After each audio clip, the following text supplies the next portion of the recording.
होती है। मैंने कुमार से पूछा, कुमार हमारे सैनिकों का सर काट के पाकिस्तान ने किया क्या होगा? बड़ा जवाब दिया। यूं ही देश प्यार नहीं करता कुमार को। कुमार के मुंह से एक बड़ा जवाब निकला। कुमार ने कहा, भाई साहब उसकी फौज कायर है, वो अपनी कायर फौज को दिखाना चाहता है कि हिंदुस्तान के बहादुर फौजी बेटों के सर होते कैसे हैं, जो कट तो सकते झुक नहीं सकते। बहुत अच्छा साहब, एक मां बयान देती है मेरा एक बेटा शहीद हो गया, 2 और होते तो सीमा पर भेज देती। वाह। हम ऐसे बयानों की पूजा करते हैं। हमारे सुदीप भोला ने पढ़ा, शहीदों पर पढ़ा, हम उस गीत की पूजा करते हैं। लेकिन ये अर्ध सत्य है। अर्ध सत्य और भी कुछ है। मेरा एक छोटा भाई है कुमार मनोज है, इटावा में रहता है, उसकी 4 लाइन मुझे बहुत अच्छी लगती हैं। और जिस दिन मैंने पहली बार सुनी थी, मैं शायद रात भर रोया था, मैं सो नहीं पाया था। मैं आपको सुनाता हूं। किसी का बेटा सीमा पर विस्फोट में मारा गया, पूरा बदन उड़ गया, बोटी बोटी विस्फोट में उड़ गई। उसके घर पर क्या गुजरती है, एक सच सुनना, या अर्ध सत्य ये भी सुनना। और चौथी पंक्ति आपको लगे एक महाकाव्य है, तो फिर आपका आशीर्वाद उठ के आए तालियों में मंच तक सारे कवियों के लिए। सुख भरपूर गया, किसी का बेटा मारा गया सीमा पर, विस्फोट में उड़ गया पूरा बदन, उसके घर की हालत समझिए। स्वागत है बेटा थोड़ी देर बैठ जाओ, ए बेटा बैठ जाओ। सुख भरपूर गया, मांग का सिंदूर गया, नन्हे नौनिहालों की लंगोटियां चली गई। हाय हाय हाय, वाह वाह। किसानों के बेटे, जिनके बेटे तिरंगे में लिपट कर आते, वो उनके एहसास इस बात को जानते होंगे। सुख भरपूर गया, मांग का सिंदूर गया, नन्हे नौनिहालों की लंगोटियां चली गईं। बाप की दवाई गई, भाई की पढ़ाई गई, छोटी छोटी बेटियों की चोटियां चली गईं। हाय हाय हाय हाय हाय, क्या बात है। बाप की दवाई गई, भाई की पढ़ाई गई। चौथी लाइन पर देखना चाहता हूं कितना प्यार करते हैं आप किसी श्रेष्ठ पंक्ति को। बाप की दवाई गई, भाई की पढ़ाई गई, छोटी छोटी बेटियों की चोटियां चली गईं। ऐसा विस्फोट हुआ जिस्म का पता ही नहीं, पूरे ही जिस्म की बोटियां चली गईं। आपके लिए तो एक आदमी मरा है साहब, किंतु मेरे घर की तो रोटियां चली गईं। किंतु मेरे घर की तो रोटियां चली गईं। ये जादू अभी सल्यूट आपके साथ। ये भी अर्ध सत्य। मुझे 10 सेकंड और देना, 10 सेकंड। भाई इसकी रिकॉर्डिंग प्लीज बंद कर। मेरे पास सीडी है गाड़ी में, मैं दे जाऊंगा आपको, आप रिकॉर्डिंग मत कीजिए। रिकॉर्डिंग तो कर रहे हैं, ऐसा नहीं है। रिवर्ब लगा दे बेटा, बेस लगा दे, बेस रिवर्ब लगा दे, वो थोड़ा थोड़ा भाई से बोले, थोड़ा दुखे नहीं, मैं पढ़ना ही मुझे। जितना मैं पढ़ूंगा उससे 1.5 गुना समय कुमार पढ़ेगा। अरे भाई साहब, तो 1.5 घंटा मुझे सुनिए ताकि आप 2.5 घंटे कुमार को सुन सकें। अरे मुकाबला नहीं, कोई मुकाबला नहीं होता। देखो मैं छोटे भाई से मुकाबला कर ही नहीं सकता। इस दुनिया में जिसने छोटे भाई को नाराज किया, आप जानते हो ये परंपरा कब से चली आ रही है।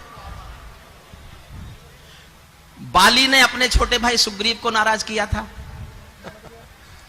और बात छोड़ो पुराने इतिहास की, प्रमोद महाजन ने भी अपने छोटे भाई को नाराज कर दिया। मैं जाट हूं, मूर्ख नहीं हूं। अब ये वही बोल रहे हैं जो मेरे जैसे हैं। 10 सेकंड की बात सुनना और ध्यान से सुनना। एक पिंजरे में पालतू तोता था किसी के पास। एक दिन मालिक ने तोते का खाना रख दिया पूरे दिन का पिंजरे में, और तोते से बोला मैं पड़ोसी गांव जा रहा हूं, तेरा शाम तक का खाना रखा है, खा लेना। तोता बोला मालिक उस गांव में तो मेरे गुरु रहते हैं। मालिक बोला तो क्या करूं? बोले मेरे गुरु से मेरी राम राम तो बोलोगे? मालिक बोला मिलेगा तो बोल दूंगा। मालिक पड़ोसी गांव गए, जाके पूछा मेरे पिंजरे में एक पालतू तोता है, कोई यहां उसका गुरु है क्या? एक बूढ़ा तोता आया, उसने कहा मैं उसका गुरु हूं। तो उसने कहा भी मेरे पिंजरे के पालतू तोते ने तो उसको राम राम भेजा है।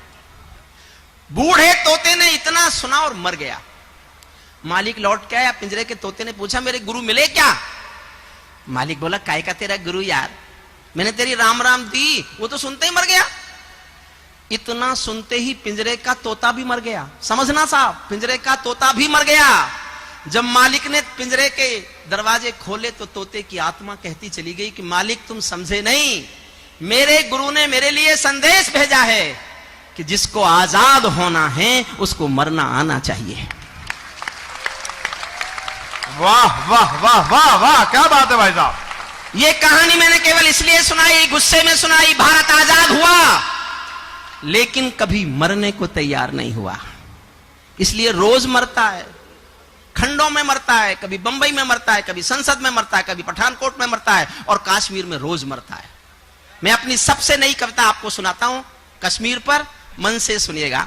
और स्वागत है। हंसी में हम कुछ भी कहें, उसके बाद आप हमारे लाडले कुमार को सुनेंगे, उनके पूरे तेवर में सुनेंगे, उनके सारे रूप देखेंगे, हास्य का भी, गीत का भी, गजल का भी, व्यंग का भी, सारे सारे रूपों में उस आदमी वो पारंगत है। बैठ जाओ आदरणीय।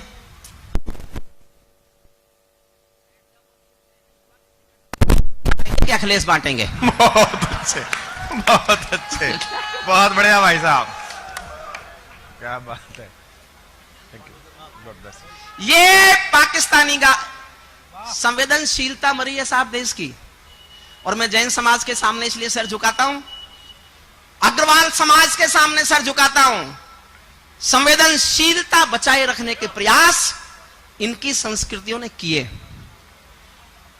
कुमार, एक छोटी सी व्हाट्सएप पे कहानी आई है मेरे पास, 10 सेकंड की कहानी व्हाट्सएप पे आई, जी भाई साहब, और मैं थ्रिल हो गया उसको पढ़ के। जी भाई साहब। भेजने वाले को मैं नहीं जानता कौन है। और कहानी केवल इतनी है कि एक साड़ी की दुकान में एक बहुत अमीर महिला एक बड़ी सी कार में महंगी साड़ी पहने हुए आती है और दुकानदार को बोलती है, मुझे एक सस्ती सी साड़ी दिखा दो, मेरी नौकर की बेटी की शादी होने वाली है। यह कोई खास बात नहीं है, हर अमीर महिला यही करती है। खास बात यह है कि उसके 10 मिनट बाद एक बूढ़ी रिक्शा में, एक बुढ़िया फटी हुई साड़ी पहनकर टूटी फूटी रिक्शा में उसी दुकान पर आई और दुकानदार से कहा, मुझे इस दुकान की सबसे महंगी साड़ी दिखा दो, इस दुकान की सबसे महंगी साड़ी दिखा दो, मेरे मालिक की बेटी की शादी होने वाली। वाह वाह वाह भाई साहब, वाह, क्या बात है, क्या बात है, क्या बात है, संवेदनशीलता मरी। क्या बात। तब कविता सुनिएगा। वाह भाई साहब, वाह। ये पाकिस्तानी गालों पर दिल्ली के चांटे होते, गर हमने 2 के बदले में 20 शीश काटे होते, बार बार दुनिया के आगे हम ना शर्मिंदा होते और हमारे सारे सैनिक सीमा पर जिंदा होते। ये कैसा परिवर्तन है खुददारी के आचरणों में, सेना का सम्मान किसका खून नहीं खोलेगा सुन पढ़कर अखबारों में, सिंहों की गर्दन कटवा दी चूहों के दरबारों में, सिंहों की गर्दन कटवा दी चूहों के सिंहों की गर्दन कटवा दी चूहों के दरबारों में। बार बार की गद्दारी को भारत क्यों सह जाता है? और अगली पंक्ति बहुत अच्छी लगे तो बहुत आशीर्वाद देना, मुझे बहुत आशीर्वाद देना। मैं जितना जोश में पढ़ूं उसी जोश में सुनना। बार बार की गद्दारी को भारत क्यों सह जाता है? ज्यादा संयम भी दुनिया में कायरता कहलाता है। बहुत अच्छे भाई। ज्यादा संयम भी दुनिया में, ज्यादा संयम भी दुनिया में कायरता कहलाता है। हमने 68 साल खो दिए श्वेत कपोत उड़ाने में, खूनी पंजों के गिद्धों को गायत्री समझाने में, भैंस के आगे बीन बजाना बहुत हो चुका बंद करो, खुद से कटवाना बहुत हो चुका बंद करो, नाक फनी पर बेला चंपा कभी नहीं खिलने वाले, पत्थर की आंखों में आंसू कभी नहीं मिलने वाले। पत्थर की और जोश मांगता हूं, पत्थर की आंखों में आंसू कभी नहीं मिलने वाले। बंदूकों की गोली का उत्तर सद्भाव नहीं होता, हत्यारों के लिए हिंसा का प्रस्ताव नहीं होता, कोई विषधर कभी शांति के बीज नहीं बो सकता है, और भेड़िया शाकाहारी कभी नहीं हो सकता है, और भेड़िया शाकाहारी कभी नहीं हो सकता है। जब सिंहों की राजसभा में गीदड़ गाने लगते हैं, क्या बात है, तो हाथी के मुंह के गन्ने चूहे खाने लगते हैं। पीपल छाया मांग रहा है यूं की करके पेड़ों से। मोदी जी बिना बुलाए चाय पीने पहुंच गए नवाज शरीफ साहब के यहां। मेरी समझ में नहीं आया कि क्या हो गया इनको। और जब 125 करोड़ का मुल्क और उस मुल्क का नेता एक 20 करोड़ के मुल्क के सामने बिना बुलाए पहुंच जाए तो कवि क्या लिखेगा, सुनना। पीपल छाया मांग रहा है यूं की करके पेड़ों से, जैसे कोई शेर सुरक्षा मांग रहा हो भेड़ों से। क्या बात है, जैसे कोई शेर सुरक्षा मांग रहा हो भेड़ों से, जैसे कोई मोती खोजे झीलों की गहराई में। 68 एक पंक्ति में गा रहा हूं, 68 साल भारत पाकिस्तान के 68 साल के रिश्ते मैंने एक पंक्ति में लिखे हैं, वाह। और आपको लगे इस एक पंक्ति के सिवा भारत पाकिस्तान का कोई इतिहास नहीं है, तो मुझे बताना कि आपने मेरी पंक्ति को स्वीकार किया है। पीपल छाया मांग रहा है जैसे कोई शेर सुरक्षा मांग रहा हो भेड़ों से, जैसे कोई मोती खोजे झीलों की गहराई में, हम कस्तूरी खोज रहे हैं उल्लू की परछाई में। हम कस्तूरी, वाह वाह वाह वाह वाह वाह, हम कस्तूरी खोज रहे हैं, हम कस्तूरी खोज रहे हैं उल्लू की परछाई में। रावलपिंडी वालों को सपने में काल दिखाओ तो, भारत माता की आंखों का डोरा लाल दिखाओ तो, दिल्ली वालों ठोकर मारो दुनिया के हथकंडों पर, इजराइल से जीना सीखो अपने ही भुजदंडों पर। इजराइल से। अभी बिलावल साहब का एक बयान आया, बिलावल को जानते हैं आप? पाकिस्तान का राहुल गांधी, उसका एक बयान आया साहब, आपने सुना होगा, मुझे पूरा कश्मीर चाहिए इंच इंच। अरे मैंने कहा कहां से दें, पूरा तो हमारे पास भी नहीं है, लेकिन मैंने खबर भेजी। और आपको अपने सम्मान की, आत्म स्वाभिमान की खबर लगे तो पीटना, बजाना नहीं, पीटना, जी भर के पीटना, आपके स्वाभिमान के लिए बोल रहा हूं। मैंने कहा बिलावल तू जानता है तो किससे बात कर रहा है? ये हिंदुस्तान है, हिंदुस्तान में यूपी भी है, यूपी में बड़ौत भी है, यहां के लोग रेल में खिड़की के पास वाली अपनी सीट भी किसी को नहीं देते।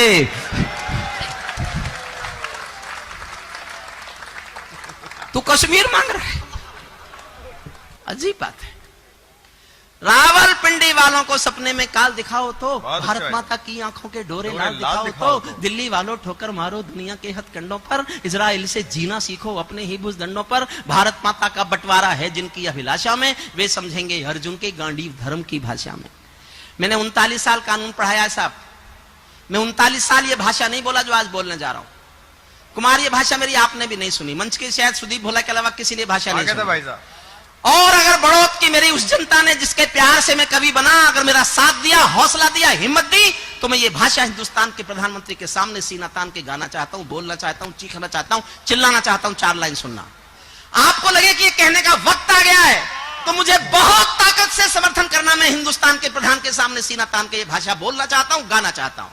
भारत माता का बंटवारा है जिनकी अभिलाषा में, वे समझेंगे अर्जुन के गांडीव धर्म की भाषा में। फूल अमन के कभी नहीं खिलते कायर पर पार्टी में, नेहरू जी के श्वेत कबूतर मरे पड़े हैं घाटी में। दिल्ली वालों अपने मन को बुद्ध करो या क्रुद्ध करो, कश्मीर को दान करो या गद्दारों से युद्ध करो।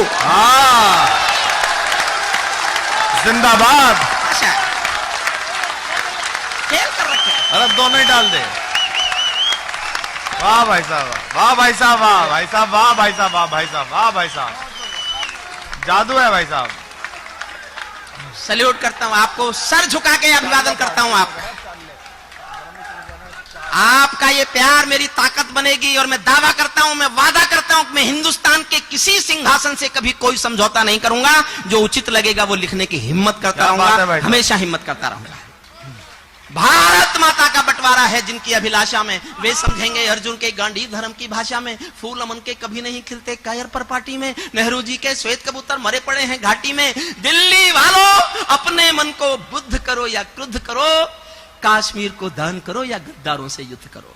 जेल भरे क्यों बैठे हैं हम आदमखोर दरिंदों से, आजादी का दिल घायल है जिनके गोरख धंधों से। घाटी में आतंकवाद के कारक बने हुए हैं जो, बच्चों की मुस्कानों के संहारक बने हुए हैं जो, उन जहरीले नागों को भी दूध पिलाती है दिल्ली, मेहमानों जैसी बिरयानी चिकन खिलाती है दिल्ली। उन जहरीले नागों को भी दूध पिलाती है दिल्ली, मेहमानों जैसी बिरयानी चिकन खिलाती है दिल्ली। बुद्धिजीवियों को ये भाषा अखबारी लग सकती है। क्या बात इस देश में मुझे बुद्धिजीवियों से बहुत डर लगता है। जानते हो बुद्धिजीवी कौन है? औरों का तो मुझे नहीं पता, लेकिन 350 का पता है। ये 350 वो हैं जो बंबई के विस्फोटों के हत्यारे याकूब मेनन की फांसी रुकवाने के लिए रात के 3 बजे सुप्रीम कोर्ट का दरवाजा खटखटा रहे थे। 350 दस्तखत के याकूब को फांसी मत दो, वो बुद्धिजीवी है इस देश के। बुद्धिजीवियों को यह भाषा अखबारी लग सकती है, मेरी शैली काव्य शिल्प की हत्यारी लग सकती है, पर जब संसद गूंगी सिंहासन बहरा हो जाता है और कलम की आजादी पर भी पहरा हो जाता है, तो अंतरा ही जाता है शब्दों की परिभाषा में। कवि को चिल्लाना पड़ता है अंगारों की भाषा में। कश्मीर में एक विदेशी देश दिखाई देता है। मैंने रो रो कर लिखा साहब, मैं जानना चाहता हूं आप में से किसी की पलकें गीली होती हैं कि नहीं होती। कश्मीर में एक विदेशी देश दिखाई देता है, संविधान को ठुकराता प्रवेश दिखाई देता है। वे घाटी में भारत के झंडों को रोज जलाते हैं, सेना पर हमला करते हैं, खूनी फाग मनाते हैं। हम दिल्ली की खामोशी पर शर्मिंदा रह जाते हैं, भारत मुर्दाबाद बोलकर वे जिंदा रह जाते हैं। क्या बात है भाई साहब, वाह वाह, क्या हिम्मत है। सही बात है। हम दिल्ली की खामोशी पर शर्मिंदा रह जाते हैं, भारत जितने पिछले 65 साल में झंडे जलाए गए, उससे 5 गुने झंडे तब जलाए गए जो मोदी जी की सरकार आ गई। ये कैसे बहादुर, जो इनसे कोई डरता ही नहीं है। कुमार 2 पंक्ति पढ़ रहा हूं, किसी ने नहीं सुनी, पहली बार पढ़ रहा हूं आज। स्वागत है भाई साहब। माफ करना मुझे, मैंने बहुत गुस्से में लिख दी। हम दिल्ली की खामोशी पर शर्मिंदा रह जाते हैं, भारत मुर्दाबाद बोलकर वे जिंदा रह जाते हैं। सेना पर पत्थरबाजों को कोई इतना बतला दो, समर्थन चाहता हूं मेरी बात समझ जाओ तो। क्या बात है भाई साहब। सेना पर पत्थरबाजों को कोई इतना बतला दो, ये गांधी के गाल नहीं है, उनको इतना समझा दो। वाह। ये गांधी के गाल नहीं है, उनको इतना समझा दो। सेना को भी एक बार तो कुछ निर्णय ले लेने दो, एक बार पत्थर का उत्तर गोली से दे लेने दो। एक बार पत्थर का उत्तर। और कुछ पंक्तियां पढ़ता हूं मैं, फिर देखना चाहता हूं मेरा पढ़ने में जोश ज्यादा है या आपका सुनने में जोश ज्यादा है। जब चौराहों पर हत्यारे महिमा मंडित होते हो, एक आतंकवादी मारा जाएगा और 70 दिन तक कर्फ्यू लगाएंगे आप, उसकी याद में जुलूस निकलेंगे। जब चौराहों पर, तो केवल आवश्यकता है हिम्मत की, खुददारी की। दिल्ली केवल 2 दिन की मोहलत दे दे तैयारी की। सेना को आदेश थमा दो, घाटी घेर नहीं होगी। जहां तिरंगा नहीं मिलेगा उनकी खैर नहीं होगी। जहां तिरंगा नहीं मिलेगा। कर दिया, वाह वाह वाह। अरे भाई साहब जिंदाबाद। जहां तिरंगा नहीं मिलेगा उनकी खैर नहीं होगी। बर्मा बांग्लादेश तलक, अरे बताओ, बर्मा बांग्लादेश तलक सीमा पर ऐंठे रहते थे। क्या क्या नहीं हुआ इस देश में। बर्मा बांग्लादेश तलक सीमा पर ऐंठे रहते थे और हमारे नेता चूड़ी पहने बैठे रहते थे। दिल्ली डरी डरी रहती थी पाक चीन की बॉर्डर पर, सेना बांधे। क्या हुआ, क्या हुआ? सामने आ गए भाई साहब, एकदम। बर्मा बांग्लादेश तलक सीमा पर ऐंठे रहते थे और हमारे नेता चूड़ी पहने बैठे रहते थे। दिल्ली डरी डरी रहती थी पाक चीन की बॉर्डर पर, सेना बांधे हाथ खड़ी रहती थी किसके ऑर्डर पर। एक बार और जोश देखना चाहता हूं आपका सुनना साहब। सेना बांधे हाथ खड़ी रहती थी किसके ऑर्डर पर। दुनिया को एहसास कराओ, हम निर्णय ले सकते हैं। हम भी ईंटों का उत्तर पत्थर से दे सकते हैं। अब तो वक्त बदलना सीखो, डरते डरते जीने का। दुनिया को एहसास कराओ, 56 इंची सीने का। दुनिया को एहसास कराओ।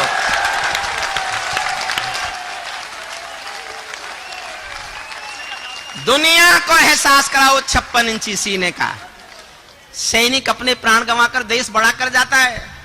सैनिक अपने प्राण गंवाकर देश बड़ा कर जाता है। बलिदानों की बुनियादों पर राष्ट्र खड़ा कर जाता है। जिनको मां के बलिदानी बेटों से प्यार नहीं होगा, सबसे अच्छी पंक्ति पढ़ रहा हूं, देखना चाहता हूं इसको कितना प्यार करते हो। जिनको मां के बलिदानी बेटों से प्यार नहीं होगा, उन्हें तिरंगे को लहराने का अधिकार नहीं होगा। उन्हें तिरंगे को लहराने का अधिकार नहीं होगा। भाई साहब कमाल कर दिया भाई। सिंहासन के माने होते हैं सिंहों का आसन हो, कायरता से दूर अटल संकल्पों का अनुशासन हो। अंतिम पंक्तियां पढ़ता हूं, अंतिम पंक्तियां। बेटे बैठ जाओ। दिनकर की एक पंक्ति, हिंदुस्तान की सरकारें बदलती रही, हिंदुस्तान की राजनीति का भाग्य बदलती रही, सिंहासन खाली करो की जनता आती है। मैंने एक साधारण सी पंक्ति लिखी है, लेकिन कहते हैं जब कभी मर जाता है तो उसकी एक आध पंक्ति तो देश याद करता है। मैं भी एक पंक्ति पढ़ रहा हूं, आपके सामने सुनना। स्वागत है भाई साहब। सिंहासन के माने होते हैं सिंहों का आसन हो, कायरता से दूर अटल संकल्पों का अनुशासन हो, राजमहल के आचरणों की गंध हवा में जाती है। प्यार मांगता हूं अगली पंक्ति पर। राजमहल के आचरणों की गंध हवा में जाती है, राजा कायर हो तो बिल्ली सिंहों को धमकाती है। राजा कायर हो तो बिल्ली सिंहों को धमकाती है। भारत विदा करना मुझे, भारत एक अखंड राष्ट्र है, सवा अरब की ताकत है, कोई हम पर आंख उठा ले किसकी भला हिमाकत है। धरती अंबर और समंदर को ये भाषा समझा दो, दुनिया के हर पंच सिकंदर को ये भाषा समझा दो। अब खंडित भारत मां की तस्वीर नहीं होने वाली, कश्मीर किसी के अब्बा की जागीर नहीं होने वाली, कश्मीर किसी के अब्बा की। भाई साहब मुझे पढ़वा दो।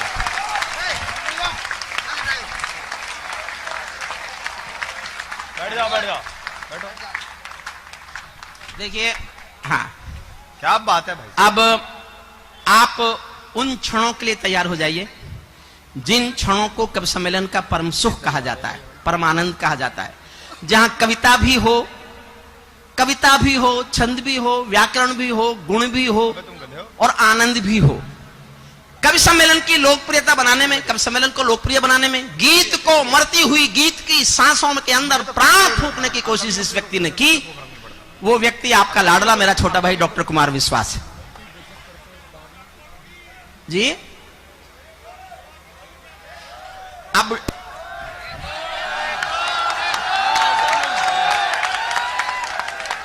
भाई साहब सुनाओ। देखो भाई, तुम तो ना बिगड़े ना सुधरे, ऐसे ही हैं, ऐसे ही कर रहे हो जैसे पहले करते थे। अच्छा, एक छोटी सी कविता में करगिल। हाँ भाई साहब।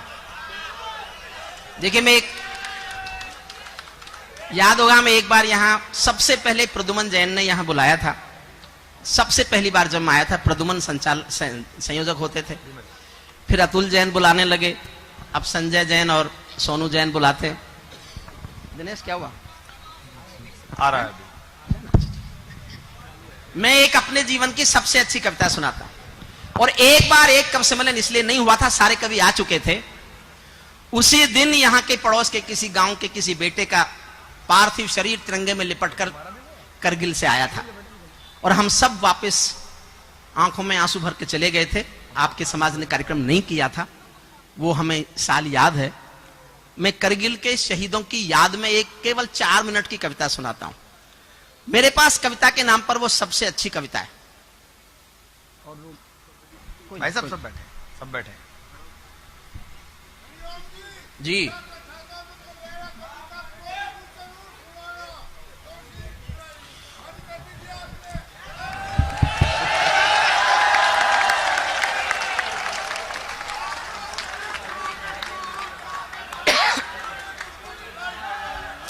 अच्छा, अपना नाम बता दो जी, क्या है?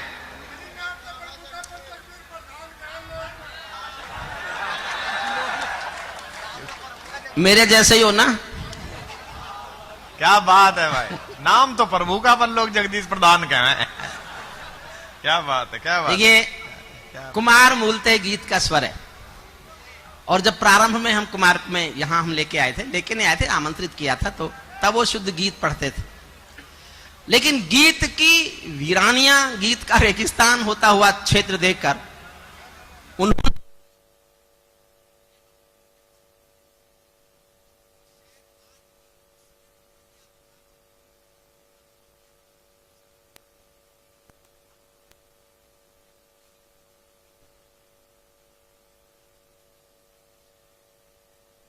को सुना। ये मेरे लिए बहुत सुखद क्षण है। हास्य में तो सुना लेते हैं सब, हास्य में कोई मुश्किल काम नहीं होता। ये दिनेश बाबरा या सुदीप भोला ज्यादा इतराए नहीं। लेकिन हमारे लाडले कवि हैं, पहली बार आए हैं, तो मेरी भी उनको दुआएं। एक बार जो आज पहली बार आए हैं, मेरे ममता और कुमार को छोड़कर उन सबके सम्मान में जोरदार, बहुत जोरदार तालियों से आशीर्वाद दीजिएगा आप लोग। बहुत अच्छे, बहुत बढ़िया।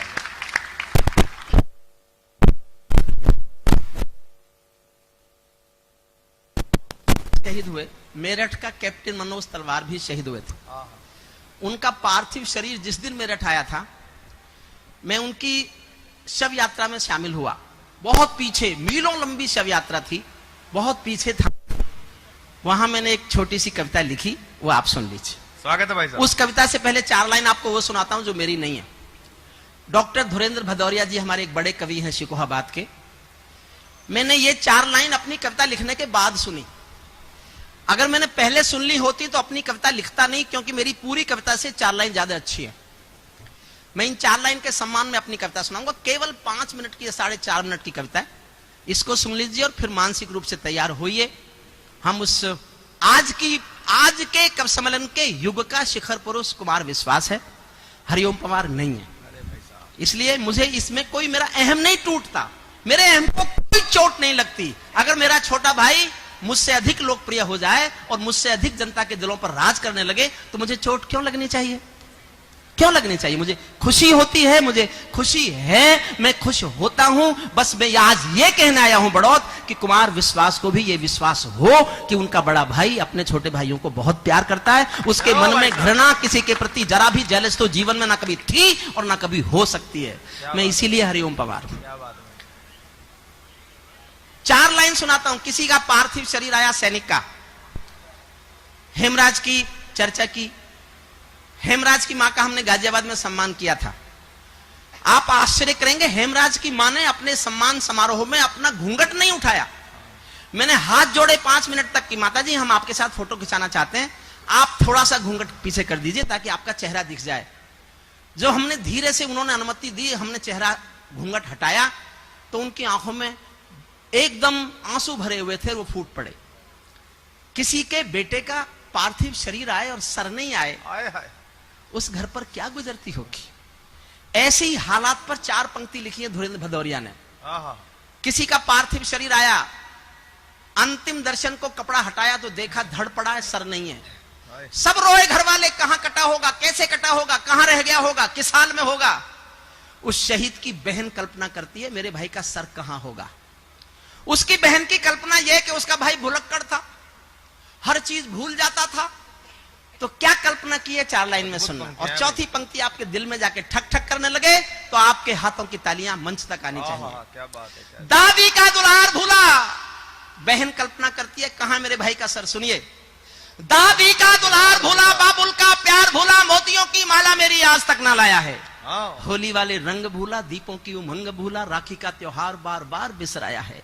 भाभी मेरा भैया तो जन्म से भुलक्कड़ था, आज भी उसी आदत को दोहराया है। जाते समय मैया के आशीष लेना भूल गया, आते समय रणथल में शीश भूल आया है।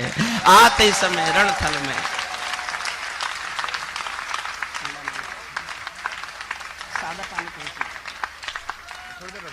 मैं इन 4 लाइन के सम्मान में छोटी सी कविता पढ़ता हूं। स्वागत है भाई साहब। मैं गीतकार नहीं हूं, गीत मेरी विधा नहीं है। और सच मानिए तो मैं आज सच बोलने का मेरा मन कर रहा है बड़ौत में, मैं हिंदी का आदमी नहीं हूं। हिंदी की कविता कोई नहीं होता है। ये कोई बिहार थोड़ा ही है जहां प्रतिबंधित हो गया हो।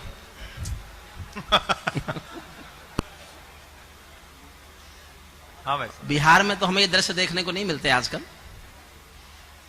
मैं ये सच कुमार शेयर करना चाहता हूं कि मैं हिंदी का व्यक्ति नहीं हूं। मैं हिंदी व्याकरण और छंद का भी व्यक्ति नहीं हूं। मैं तो बाई चांस हिंदी का कवि हूं।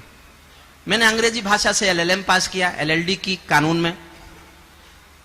ये दिनेश चिराग जैन, जिसको कुमार ये बता रहा है कि हमारा जैन समाज का नहीं, हमारा पूरे कवि सम्मेलन समाज का बहुत पढ़ा लिखा कवि है। ऐसा ही कह रहे हैं ये कहता है, लेकिन कितना पढ़ा लिखा है मैं बताऊं आपको। हाँ। जब मैंने LLD की तो इसने कहा भाई साहब क्या कर लिए। ये LLD एक कानून की डिग्री है जिसके बाद कोई पढ़ाई नहीं होती। मैंने कहा LLD कर ली तो मुझसे चिराग जैन ने कहा भाई साहब आप B.Ed नहीं कर सकते थे, क्योंकि इसकी B.Ed भी नहीं हुई थी। बहुत। अब चिराग मेरा इसलिए काम आ रहा है, उसने अच्छी कविता पढ़ी थी आज।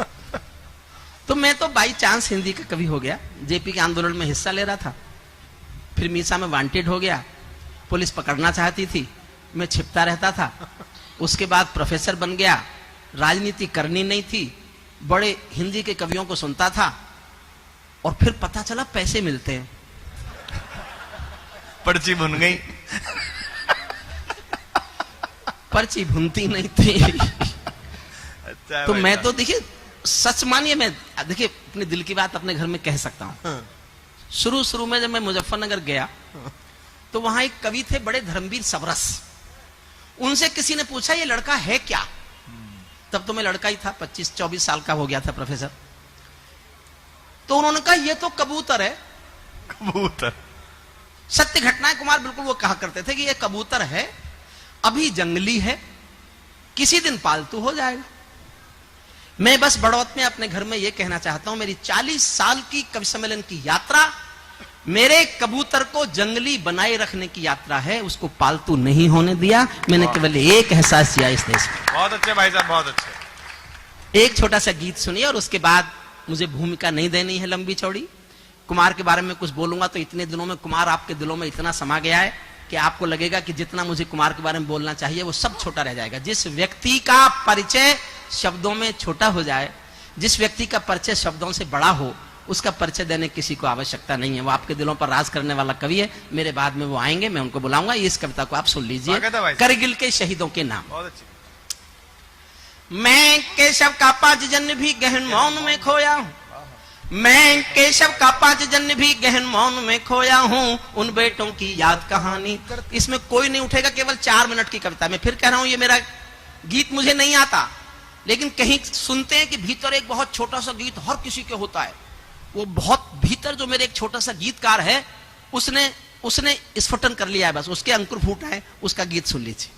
मैं केशव का 5 जन्म भी गहन मौन में खोया हूं, उन बेटों की याद कहानी लिखते लिखते रोया हूं, उन बेटों की याद कहानी लिखते लिखते रोया हूं, जिस माथे की कुमकुम बिंदी वापस लौट नहीं पाई, चुटकी झुमके पायल ले गई कुर्बानी की अमराई। कुछ बहनों की राखी जल गई है बर्फीली घाटी में, वेदी के गठबंधन मिल गए हैं करगिल की माटी में, पर्वत पर कितने सिंदूरी सपने दफन हुए होंगे, 20 बसंतों के मधुमासी जीवन हवन हुए होंगे, टूटी चूड़ी धुला महावर रूठा कंगन हाथों का, कोई मोल नहीं दे सकता बासंती जज्बातों का, कोई मोल नहीं दे सकता बासंती। टूटी चूड़ी धुला महावर रूठा कंगन हाथों का, कोई मोल नहीं दे सकता बासंती जज्बातों का, जो पहले पहले चुंबन के बाद लाम पर चला गया। एक पल का एहसास मेरे साथ जीना। जो पहले पहले चुंबन के बाद लाम पर चला गया, नई दुल्हन की सेज छोड़कर युद्ध काम पर चला गया, उनको भी मीठी नींदों की करवट याद रही होगी, उनको भी मीठी नींदों की करवट याद रही होगी, खुशबू में डूबी यादों की सलवट याद रही होगी, खुशबू में डूबी यादों की सलवट याद। और मुझे कोई संकोच नहीं है ये कहने में अपने घर में कि मैं केवल एक पंक्ति का कवि हूं। मैंने जीवन में केवल एक पंक्ति अच्छी लिखी है साहब। मैं दिल की गहराइयों से बोल रहा हूं, कुमार के संचालन में बोल रहा हूं, अपनी बड़ौत की आशीष दादा जनता के सामने बोल रहा हूं। मैंने जीवन में केवल एक पंक्ति अच्छी लिखी है। मुझे दुआएं देना, मुझे बहुत आशीर्वाद देना तालियों से। मैंने ऐसी 2 पंक्तियां और लिख ली तो मैं सीना तान के कहूंगा मैं भी कवि हो गया हूं। अभी नहीं कहता।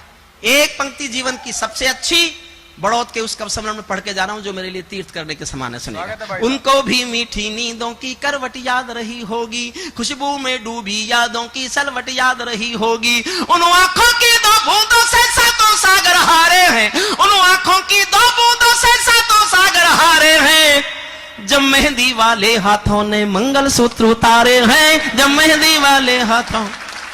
भाई जिंदाबाद भाई साहब, क्या कह दिया। उन आंखों की 2 बूंदों से सातों सागर हारे हैं, जब मेहंदी वाले हाथों ने मंगलसूत्र उतारे हैं, गीली मेहंदी रोई होगी छुपके घर के कोने में, ताजा काजल छूटा होगा चुपके चुपके रोने में, जब बेटे की अर्थी आई होगी सुने आंगन में, शायद दूध उतरवाया हो बूढ़ी माँ के दामन में, शायद दूध उतरवाया हो बूढ़ी माँ। जिंदाबाद भाई साहब, जिंदाबाद। वो विधवा पूरी दुनिया का, पूरे संसार में किसी भी मजहब में स्त्री अर्थी को कंधा नहीं देती। पूरी दुनिया में कहीं रिवाज नहीं है। मैं भरतपुर गया, वहां के पास एक गांव है अजान, वहां का एक बेटा शहीद हुआ वीरेंद्र सिंह। ये कल्पना नहीं है, सत्य घटना है। जब उसका पार्थिव शरीर सेना गांव में लेके आई तो उसकी पत्नी ने शादी के दिन के कपड़े पहने और सेना के अफसरों की मर्जी के खिलाफ, गांव के लोगों की मर्जी के खिलाफ, उसने अपने पति की अर्थी को शमशान घाट तक कंधा दिया। यह दुनिया की पहली घटना थी जब कोई औरत अर्थी को कंधा दे रही थी। पहली घटना। उसके बाद कुछ घटनाएं घटी हैं उसके बाद, लेकिन ये पहली घटना थी। जो घटना दुनिया में पहली बार घटे वो तो स्वयं में एक महाकाव्य है, उस पर कोई क्या लिखेगा। लेकिन मैंने एक लाइन लिखी है साहब, सहेज देना प्यार से उस लाइन को। जब बेटे की अर्थी आई होगी सोने आंगन में, शायद दूध उतरवाया हो बूढ़ी माँ के दामन में, वो विधवा पूरी दुनिया का बोझा सर ले सकती है, जो अपने पति की अर्थी को भी कंधा दे सकती है, जो अपने पति की अर्थी को भी कंधा दे सकती है। मैं ऐसी हर देवी के चरणों में शीश झुकाता हूँ, इसीलिए मैं कविता को हथियार बनाकर गाता हूँ, इसीलिए मैं कविता को हथियार बनाकर गाता हूँ। जिन बेटों ने पर्वत काटे हैं अपने नाखूनों से, अंतिम केवल 6 लाइन पढ़ता हूँ, सैनिक के शौर्य पर, सैनिक की बहादुरी पर, और ममता जी को उनके पति सेना में बहुत बड़े अधिकारी हैं, मैं उनको समर्पित करता हूं कविता की अंतिम 6 पंक्तियां सुनो। स्वागत है भाई साहब। जिन बेटों ने पर्वत काटे हैं अपने नाखूनों से, उनकी कोई मांग नहीं है दिल्ली के कानूनों से, उनकी कोई मांग नहीं है दिल्ली के कानूनों से। जो सैनिक सीमा रेखा पर ध्रुव तारा बन जाता है, उस कुर्बानी के दीपक से सूरज भी शर्माता है।